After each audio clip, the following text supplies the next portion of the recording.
நேயர்களுக்கு அன்பு வணக்கம். மீண்டும் ஒரு திரை விமர்சனம் நிகழ்ச்சியில உங்க எல்லாரையுமே சந்திக்கிறதுல உள்ளபடியே எனக்கு ரொம்ப சந்தோஷம். எப்படி இருக்கீங்க? நலமா இருக்கீங்களா? இன்னைக்கு நம்மளுடைய திரை விமர்சனத்துல என்ன படத்தை பத்தி விமர்சனம் பண்ண போறோம் அப்படின்னா, கென் கருணாஸ் இயக்கி, நடிகராக, ஒரு கதாநாயகனாக கதையினுடைய ஒட்டுமொத்தமான சுமையை தூக்கி சுமந்து கொண்டு ரொம்ப அழகாக யூத்ஃபுல்லா ஒரு படத்தை பண்ணியிருக்கார். இந்த படத்தினுடைய விமர்சனத்தை தான் பார்க்க போறோம். யூத். வாங்க நிகழ்ச்சிக்கு போலாம். ப்ராக்யூரமைண்ட் ஏஐ புத்திசாலியான தானியங்கி செயல்பாடுகள் மற்றும் நேரடி தகவல்களுடன் கொள்முதல் செயல்முறையை மாற்றுகிறது. ஏஐ சலுகை பகுப்பாய்வு முதல் சந்தை நுண்ணறிவு வரை ப்ரொக்யூர்மைண்ட் ஏஐ குழுக்களுக்கு விரைவாகவும் புத்திசாலியாகவும் நம்பிக்கையுடன் முடிவுகள் எடுக்க உதவுகிறது.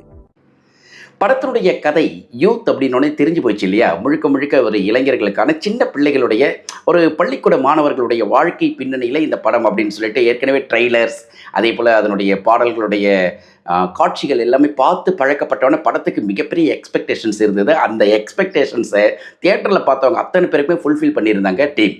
படத்தை பற்றி பெரிய அளவுக்கு விமர்சனம் பண்ண வேண்டிய அவசியமே கிடையாது. படத்தை பற்றி ஏகப்பட்ட நல்ல விஷயங்களையும், அந்த படத்தை பற்றின சுவாரஸ்யமான தகவல்களை தெரிஞ்சு வச்சுருப்பீங்க. இப்போ என்ன சொல்ல போகிறோம் அப்படின்னா, தமிழ் சினிமாவில் சில அபூர்வமான விஷயங்கள் இப்படி தான் நிகழும். பன்னீர் புஷ்பங்கள் அப்படின்னு சொல்லிட்டு ஒரு படம் பார்த்துருப்பீங்கன்னு நினைக்கிறேன், ரொம்ப காலங்களுக்கு முன்னாடி. ஸோ பன்னீர் புஷ்பங்களில் எப்படி ஒரு பள்ளிக்கூட காதலை அழகாக சொல்லி முடித்தாங்களோ, இதை வேறு தளத்தில் அது வந்து பெரிய இயக்குனர்கள் பண்ணது. ஆனால் அதே ஏஜில் இருக்கக்கூடிய ஒரு பையன் ஒரு திரைப்பட இயக்குனராக அந்த படத்தினுடைய நாயகனாக நடிக்கிறது அப்படிங்கிறது ஒரு சாதாரண விஷயமே இல்லை. கென் வந்து ஒரு சாதாரண குடும்பத்தினுடைய பையனாக காட்டுவாங்க. அப்பா வந்து பேக்கரி வச்சிருக்கார், அம்மா வந்து ஹவுஸ் ஒய்ஃபு. அவங்களுடைய பையனை எப்படியாவது பெரிய அளவுக்கு ஒரு பெரிய வேலைக்கு அனுப்பிடணும், படித்து அரசு உத்தியோகத்துக்கு அனுப்பிடணும்னு சொல்லிட்டு நினைக்கக்கூடிய ஒரு அம்மா. பையன் வந்து சிறப்பாக படிக்கணுமேன்னு சொல்லிட்டு உழைக்கக்கூடிய ஒரு அப்பா. ரொம்ப நடுத்தர குடும்பம்னு வச்சுக்கோங்களேன். பள்ளிக்கூடத்திலே போயிட்டு நான் வந்து விஷம் குடிச்சிடுவேன், என் பையனுக்கு சீட்டு கொடுக்கணும்னு கேட்கக்கூடிய ஒரு இன்னசென்ட்டான ஒரு அம்மாவுடைய மனநிலை. ஆனால் பையன் என்ன தெரியுமா, படித்து முடித்து பெரிய அளவுக்கு வேலைக்கு போகணும், இல்லை நிறைய ஸ்கோர் பண்ணணும் அப்படிலாம் நினைக்கிறேன். நான் பள்ளிக்கூடத்தில் படிக்கிறேன், 10th படிக்கிறேன், +2 படிக்கிறேன், காலேஜ் முடிக்கும் போது ஒரு பொண்ணை லவ் பண்ணணும், அந்த பொண்ணையே கல்யாணம் பண்ணிக்கணும். இதான் என்னுடைய அல்டிமேட் கோல். எய்ம் செட் பண்ணிவிட்டு அந்த கோலுக்காக ப்ளே பண்ணிகிட்டு இருக்கக்கூடிய பையன். ஸோ இந்த பையனுடைய வாழ்க்கையில் என்ன நடந்தது, கடைசியில் அவன் நினைச்ச மாதிரியே எண்ணத்தெல்லாம் அடைஞ்சானா அப்படின்னு சொல்லிட்டு மிகப்பெரிய பஞ்சதந்திர நீதி கதைகள் எதுவுமே சொல்லலை. ஸோ அந்த நேரத்தில் 2014 to 16 இந்த காலகட்டத்தில் நடக்கக்கூடிய ஒரு விஷயம், ஒரு 10th படிக்கிற பையன், அதுக்கு பிறகு என்ன நடக்குது, அவனுக்கு ஒரு 3 காதல் வருது, அந்த காதலை கடந்து அவன் போகிறானா, கடைசியில் என்ன சொல்ல போகிறாங்க அப்படிங்கிறத ரொம்ப அழகாக திரைக்கதை வசனத்தின் வழியாக எங்கு ஒரு இளமை பட்டாளத்தை வைத்து கொண்டு ஒரு படத்தை ரொம்ப அழகாக பண்ணியிருக்காங்க. இதுக்காகவே இந்த படத்தை ரொம்ப பாராட்டலாம். ஏன்னா ஒரு இளமையான ஒரு சினிமா பண்ணுறேன் அப்படின்னு சொல்லிட்டு நிறைய பேர் பண்ணுற அட்டூழியங்கள் எதுவுமே இந்த படத்தில் இல்லை. அதுதான் மிகப்பெரிய ப்ளஸ்ஸு. யங்ஸ்டர்ஸும் பார்க்கலாம், அப்பா அம்மாக்களோட சேர்ந்தும் பார்க்கலாம். ஒரு குடும்பத்தோட ஒரு யூத்ஃபுல்லான ஒரு படத்தை பார்க்க முடியுமான்னு கேட்டால் நிச்சயமாக முடியும்னு சொல்லிட்டு ஒரு இயக்குனராக மார்த்தட்டி சவால் விட்டு இருக்கார் கென். வாழ்த்துக்கள் கென். இந்த படத்தில் யாரெல்லாம் ரொம்ப சிறப்பாக பண்ணியிருக்காங்கன்னா எல்லாருமே சிறப்பாக பண்ணியிருக்காங்க.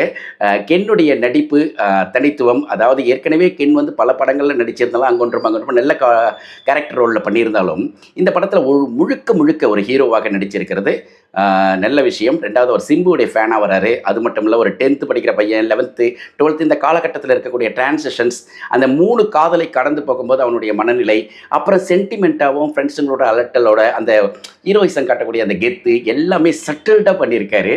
அப்புறம் 3 கதாநாயகிகள் வராங்க.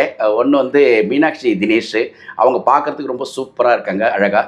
அப்புறம் வந்து பிரியான்ஷி, அதுக்கு பிறகு அனிஷ்மா. இந்த 3 பேருமே வந்து அந்தந்த பள்ளிக்கூட காதல்ன்றதுனால பள்ளிக்கூடத்துக்கு அந்த யூனிஃபார்ம் செட்டப்லேயே அவங்க வர்றது வந்து பார்க்கும்போது அவ்வளோ அழகாக இருக்காங்க. அவங்களோட நடிப்பும் இந்த படத்துக்கு ரொம்ப சுவாரஸ்யம். ஏன்னா யங்ஸ்டர்ஸ் அப்படிங்கிறதுனால அந்த பள்ளிக்கூட விஷயங்களுக்குள்ளே அவங்க செட்டாக வராங்க. அதற்கு பிறகு நம்மளுடைய கென்னுடைய அம்மாவாக தேவதர்ஷினி நடிச்சிருக்காங்க. ரொம்ப, அதாவது ஒரு நடுத்தர குடும்ப பெண் எப்படி இருப்பாங்க, தன்னுடைய பையன் மேலே எவ்வளோ அன்பு வச்சுருப்பாங்க அப்படிங்கிறதையும், கணவர்கிட்ட பேசும்பொழுது சப்போர்ட் பண்ணுறது, இந்த மாதிரி கேரக்டரை ஸ்கோர் பண்ணிட்டு போகிறாங்க. சரி, இதுதானா அப்படின்னு பார்த்தா மலையாளத்துலேருந்து இறக்குமதி ஆகியிருக்கக்கூடிய சுராஜ் வெஞ்சரமுடி வந்து நல்லா அழகாக பண்ணியிருக்கார் சுராஜ்.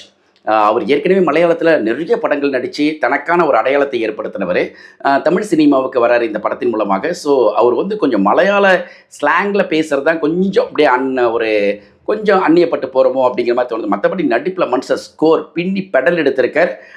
ஒரு பேக்கரி நடத்திட்டு இருக்கக்கூடிய ஒரு நடுத்தர அப்பாவுடைய மனநிலை எப்படி இருக்கும் அப்படிங்கிறதும், மனைவி கிட்ட பேசும்போதும் பையன்கிட்ட பேசும்போதும் சான்ஸ்லெஸ் ரொம்ப அழகாக பண்ணியிருக்கார். அப்புறம் வந்து பள்ளிக்கூட பிரின்சிபாலாக வந்து நளினி மேடம் நடிச்சிருக்காங்க. ஸோ அவங்களுடைய நடிப்பும் அந்த படத்தினுடைய நளினி மேடத்தினுடைய ரோல் கேரக்டர் பேர் வந்து கிரேஸ். அதாவது கென்னுடைய அம்மாவுடைய பேர் வந்து பாடகி அகச்சிறந்த கிரேஸ் அவர்கள். ஸோ கிரேஸ் வந்து தன்னுடைய பிரின்சிபலுக்கு பேர் வச்சிருக்காரு. அதாவது எங்கேயாவது கருணாஸ் வச்சிருக்காரான்னு சொல்லிட்டு கென் பார்த்தா தன்னுடைய பேரிலே கென் கருணாஸ் அப்படிங்கிற பேர் வரதுனால ஒரு நாள் விட்டுட்டாரோன்னு தெரியல. ரொம்ப சுவாரஸ்யமாக இருக்குது அந்த விஷயம். அப்புறம் வந்து கென்னுடைய கேங்கு அந்த எல்லா பசங்களுமே ஆல்மோஸ்ட் சில பேர் வந்து யூடியூபர்லாம் இருந்தவங்க. அப்புறம் வந்து இவங்க எல்லாருமே கனெக்ட் பண்ணி ஒரு இளமை பட்டாளத்தை உருவாக்கி இருக்கிறாங்க. ஸோ படம் சூப்பராக போயிட்டுருக்கு. படத்தினுடைய கேமரா வந்து விக்கி.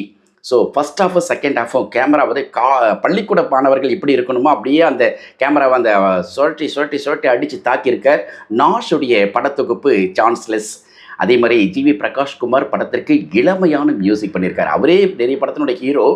அப்புறம் வந்து இளமையான இசைக்கு ஜிவி அப்படிங்கிற அளவுக்கு இன்றைக்கி யங்ஸ்டர்ஸ் மத்தியில் ரொம்ப மிகப்பெரிய ட்ரெண்ட் செட்டர் அவர். ஸோ அப்படி இந்த படத்தில் என்ன பண்ணியிருக்காருன்னு பார்த்தா யூத் அப்படிங்கிற பெயருக்கு ஏற்ற மாதிரி அடித்து தரத்திக்கிட்டு அழகாக மாஸ் பண்ணியிருக்காரு ஜிவி பிரகாஷ்குமார். ஸோ இன்னொரு ஹீரோனே சொல்லுவேன்.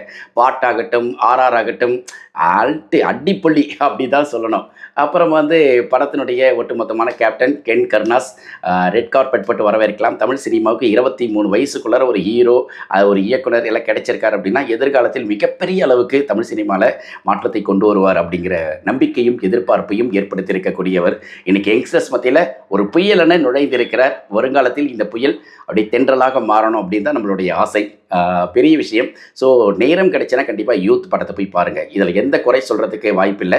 இருந்தாலும் ஒரு சில குறைகள் சொல்லலாம். என்ன குறைகள் அப்படின்னா, சின்ன பிள்ளைகள் தானே எடுக்கிற படத்தில் சில விஷயங்களை வந்து விளையாட்டுத்தனமாக கடந்து போகிறப்ப ஒரு தமிழ் வாத்தியாரை வந்து கமெண்ட் அடிக்கிறது, அப்புறம் வந்து அங்கொன்றும் இங்கொன்றுமாக ஒரே மாதிரியான 24 மணி நேரம் அதை 2.5 மணி நேரம் படம் பார்க்குறோன்னா முழுக்க அந்த ஸ்கூல் யூனிஃபார்ம்குள்ளேயே போகும்போது கொஞ்சம் அலுப்பு தட்டுற விஷயங்கள். இதெல்லாம் வந்து குறைனே சொல்ல முடியாது. சும்மா நமக்கு தோணுச்சு, அதனால் சொல்லிட்டேன். ஒட்டுமொத்தமாக யூத் ஒரு ஆகச்சிறந்த தமிழ் சினிமா. நிறைய இயக்குனர்கள் சில விஷயங்களை கற்றுக்கணும் இந்த மாதிரி படங்களை பார்க்கும்போது. யங்ஸ்டர்ஸ்னாவே விளையாட்டாக இருப்பாங்க, அவங்களுக்கு பொறுப்பு இருக்காது. அவங்களுக்குலாம் இயக்கம்னா எப்படி அப்படின்னா, நம்ம இவ்வளோ பெரிய மனிதர்களாக இருந்து நம்ம எடுத்த படம் என்னத்தை கிழிச்சிட்டோம் பெருசாக. கென் பண்ணியிருக்க படத்தை பார்க்கும்போது எங்கேயுமே வந்து அந்த யூத்துக்கே உரிய விஷயங்கள்லாம் காட்டும்போது கொஞ்சம் டபுள் மீனிங்காவோ அல்லது ரொம்ப அவங்க வந்து ட்ரக்ஸோடு தெரிஞ்சிட்டு இருக்காங்க அப்படிங்கிற மாதிரி எதுவுமே காட்டலை. அதுதான் ரொம்ப ரொம்ப அழகு. ஒரு சினிமாவை எப்படி நம்ம வந்து ரசிகருக்கு கொடுக்குறோம் அப்படிங்கிறதும், ஒரு சினிமாவை எப்படி நம்ம வந்து அடுத்த கட்டத்துக்கு இட்டு செல்ல போகிறோம் அப்படிங்கிற நம்பிக்கை கொடுப்பது தான் ஒரு நல்ல படைப்பாளிக்கு அழகு அப்படிங்கிறத மறுபடியும் தன்னுடைய நடிப்பின் மூலமாக இயக்குனர் மூலமாகவும் அடையாளப்படுத்தியிருக்கிற தம்பி கென் ரொம்ப அழகாக பண்ணியிருக்கக்கூடிய இந்த செயலுக்கு நம்மளுடைய வாழ்த்துக்கள். ஸோ படத்தை தேட்டரில் போய் பாருங்கள். சூப்பரான ஒரு திரைப்படம். படத்தை பற்றின கமெண்ட்டுக்கு ஏதாவது நீங்கள் விமர்சனங்களுக்கு கருத்து சொல்ல பிரியப்பட்டீங்களா? இங்கே தான் இந்த கமெண்ட் செக்ஷனில் உங்களுடைய கருத்துக்களை பதிவிடுங்க. மீண்டும் அடுத்த ஒரு திரை விமர்சனம் நிகழ்ச்சியில் ஒரு ஆகச்சிறந்த திரைப்படத்தினுடைய விமர்சனத்துடன் உங்களை சந்திக்கிறேன். அதுவரை அன்பு வணக்கங்களையும் வாழ்த்துக்களையும் சொல்லி விடைபெற்றுக் கொள்கிறேன். என்றும் உங்கள் நேசத்திற்குரிய நாகா. See you. Bye.